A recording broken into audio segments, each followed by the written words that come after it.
ஒரு 2 நாள் இன்ஸ்டாவை திறந்தாலே கருப்பு கருப்பு கருப்பு கருப்பு கருப்பு. இனிமேட்டு கருப்பு கொடியேந்தி போராட்டம் தான் பண்ண மாட்டேங்குது. ஃபுல் படத்தை இன்ஸ்டாகிராமில் போட்டு தொலையாதீங்கடான்ட்டு. எது எப்படியோ அந்த கருப்பு மூவி மிகப்பெரிய பிளாக் பஸ்டர்.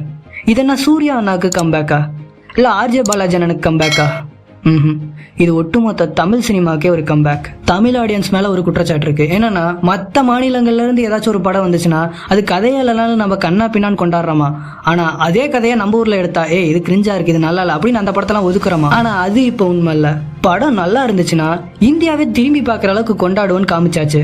அதுவும் அந்த படம் நம்ம சூர்யா அண்ணா படம் நினைக்கும் போது ஒரு எமோஷனல் டச்சா தான் இருக்கு. ஏன்னா இதை கொஞ்சம் யோசிச்சு பாருங்க. 10-15 வருஷத்துக்கு முன்னாடி ரஜினி, கமல் இவங்களுக்கு அப்புறம் ஒரு பெஸ்ட் மூவிஸை ஒரு பெரிய ஃபேன் பேஸை வச்சுட்டு இருந்தது சூர்யா தான்.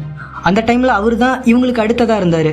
ஆனா அதுக்கப்புறம் 10 வருஷம் கழிச்சு நடிச்ச எல்லா படமுமே கரெக்டா ஓடவே இல்லை. அதுலயும் சில நல்ல படங்கள்லாம் இருக்கு. ஆனா அது ஆடியன்ஸ் கிட்ட கரெக்டா கனெக்ட் ஆகல.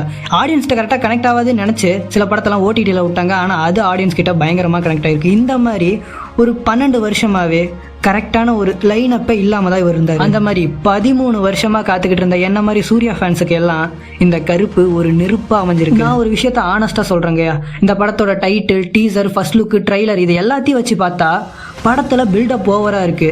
கண்டிப்பா ஏதோ கேசரி மாதிரி அல்வா ஏதாச்சும் கிண்டி வச்சிருப்பாங்கன்னு தான் நினைச்சேன். ஆனா கருப்பனுக்கு கெடா வெட்டி பொங்க வச்சிருக்காங்க. நான் இன்னும் இந்த படத்தை பார்க்கலங்கய்யா. இந்த படத்தோட இம்பாக்ட் எல்லாம் இன்ஸ்டாகிராம்ல பாக்குறதுனால சொல்லிட்டு இருக்கேன். படம் ரிலீஸ் ஆகி இது 3வது நாள் சண்டே. எப்படியாச்சும் இன்னைக்கு படத்தை பார்த்தலான்னு டிக்கெட்டை தேடினா டிக்கெட்டே கிடைக்க மாட்டேங்குதுங்க. ஒரு சூர்யா ஃபேனா இதை நினச்சி எனக்கு கண்ணு கலங்கினாலும் ஆனால் நான் படத்தை பார்த்தேன். நேராக தேட்டருக்கே போயிட்டு சீட்டே இல்லைனா கூட பாய் போட்டு உட்காந்தாச்சும் படத்தை பார்த்தே ஆகணும். கவலைப்படாதீங்க, கதையெல்லாம் அடுத்த வீடியோவில் சொல்ல மாட்டேன்.